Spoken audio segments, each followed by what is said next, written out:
किसान भाइयों नमस्कार। जेपीएसजे किसान यूट्यूब चैनल पर आप सभी किसान भाइयों का हार्दिक स्वागत है। आज की वीडियो में बात करूंगा सरसों के अच्छे उत्पादन के लिए कृषि पर्यवेक्षक के सुझाव। कृषि में रिसर्च होने के बाद जो भी टेक्नोलॉजी होती है उसको किसान तक पहुंचाने में कृषि पर्यवेक्षक की महत्वपूर्ण भूमिका रहती है, तथा किसान के पास जो समस्या होती है उसको रिसर्च तक पहुँचाने के लिए कृषि पर्यवेक्षक की महत्वपूर्ण भूमिका रहती है। इसलिए किस प्रकार से कार्य करें कि सरसों का अच्छा उत्पादन प्राप्त करें, उसके लिए कृषि पर्यवेक्षक के द्वारा आपके लिए सुझाव दिए जा रहे हैं। मौके पर हम फील्ड में देखते हैं और जो समस्या हमें दिखाई देती हैं उनको पॉइंट करके नोट करके और 3-4 पॉइंट के आधार पर मैं किसानों के लिए बताना चाहता हूं कि किस प्रकार वो खेती में हमारे सुझावों को अपनाएं और अपने उत्पादन को अच्छा करें। तो किसान भाइयों, अच्छे उत्पादन के लिए मिट्टी की जांच कराना बहुत ही आवश्यक है, क्योंकि मिट्टी की जांच के आधार पर यह निर्णय हो पाता है कि किस प्रकार हमें उर्वरकों का उसमें प्रयोग करना है, कितना प्रयोग करना है। उसका निर्धारण हम मिट्टी की जांच के आधार पर ही कर पाते हैं, क्योंकि ज़मीन की भूमि की जो दशा होती है वो एक ही क्षेत्र में, एक ही गांव में कई प्रकार की हो सकती है। तो पूरे गांव का या पूरी पंचायत का एक निश्चित आकलन नहीं हो पाता है कि कितनी मात्रा में नाइट्रोजन, फास्फोरस, पोटास की आवश्यकता है।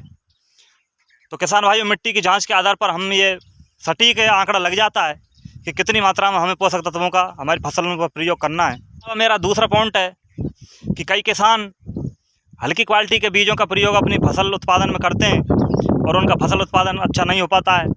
इसलिए बीज का प्रयोग हमेशा अच्छी क्वालिटी का ही बीज काम में ले में, तथा अच्छी क्वालिटी के बीज के साथ साथ बीज का उपचार करना आवश्यक है। किसान भाइयों, बीज उपचार के लिए मैंने पिछली बार वीडियो बना दी है, उसमें आप देख सकते हैं कि बीज उपचार हमें किस प्रकार करना है। क्योंकि अच्छे फसल उत्पादन के लिए फसल का रोग रहित होना आवश्यक है, और रोग रहित होने के लिए हमें उसकी प्रोटेक्शन के लिए बीज का उपचार कराना बहुत ही ज़रूरी है। तो किसान भाइयों, मेरा दूसरा पॉइंट है अच्छे बीज के साथ साथ बीज का उपचार करना आवश्यक है। किसान भाइयों, मेरा तीसरा पॉइंट है कि बीज की बुवाई हमेशा सीड ड्रिल से सीड कम फर्टिलाइजर ड्रिल से ही करें। लाइनों में ही बीज की बुवाई करें। उसका ये कारण है, अगर हम छिड़कावा विधि से बीज की बुवाई करते हैं तो उसमें अंकुरण क्षमता में कमी आती है, और पूरे खेत में एक सार बीज की बुवाई नहीं हो पाती है।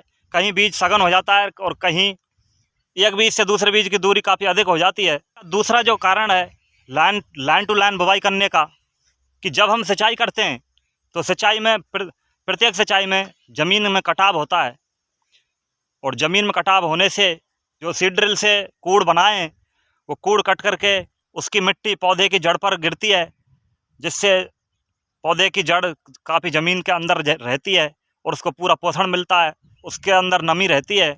अगर हम लाइन में बुवाई नहीं करते हैं, छिड़कावा विधि से करते हैं, तो बीज काफ़ी ऊपर रहता है, और जब सिंचाई करते हैं तो पौधे का गिरने का डर रहता है, जिससे फसल उत्पादन में कमी होती है।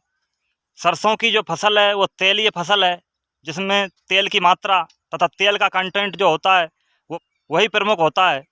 तो अच्छे फसल उत्पादन के लिए और उसमें अच्छी तेल की मात्रा बढ़ाने के लिए सल्फर तत्व का प्रयोग करना बहुत आवश्यक है, क्योंकि जो सल्फर तत्व है, गंधक तत्व है, वो तेल की मात्रा बढ़ाने के साथ साथ उसकी क्वालिटी बढ़ाने के लिए भी जिम्मेदार है।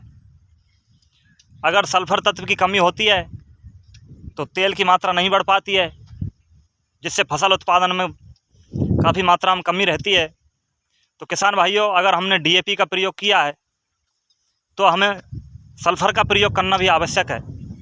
किसान भाइयों, मैं एक अनुमान के आधार पर बता रहा हूँ, प्रति बीघा 4 किलो सल्फ़र का प्रयोग से सल्फ़र की पूर्ति हमारी ज़मीन के अंदर हो जाती है, जिससे हमारी फसल उत्पादन में तेल की मात्रा बढ़ती है।